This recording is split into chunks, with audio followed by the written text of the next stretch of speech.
2021 पासून प्रिपरेशन करताना फुल टाइम मी युपीएससीची प्रिपरेशन करतोय. दिल्ली किंवा पुण्यामध्ये राहून युपीएससीची प्रिपरेशन केलेली आहे.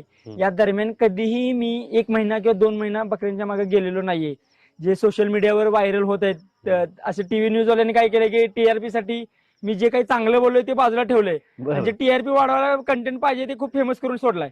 सो मला वाटतं की रिस्पॉन्सिबल थोडं बनायला पाहिजे मीडियाला, कारण थोडा फोर्थ पिलर आहे. माणूस रिस्पॉन्सिबल बनतोय तर तुम्ही पण या रिस्पॉन्सिबल बना, मला असं आव्हान करायचं ऍक्च्युली. आणि मी ऍक्च्युली फुल टाइम युपीएससीचं प्रिपरेशन केलेलं आहे दिल्ली किंवा पुण्यामध्ये राहूनच. आणि मी सध्या ऍक्च्युली वडिलांची थोडी तब्येत खराब झाली होती, डायलिसिस करायचं ठरलं, डायलिसिस करायचा घरात निर्णय चालू होता. आम्ही त्यामध्ये विचार विनिमय करायचा आणि थोडं वडिलांना घरी राहून थोडंसं म्हणजे जेवण वगैरे पण जात नव्हतं. सो मग वडिलांना बकऱ्यांचं दूध वगैरे पण खूप आवडत होतं. मग त्या निमित्तानं आम्ही बकऱ्यात गेलो होतो ऍक्च्युली 4-5 दिवस रिझल्टच्या आधी. आणि त्या निमित्तानं 21-22 रिझल्ट दिला असं वाटत होतं, पण आता मग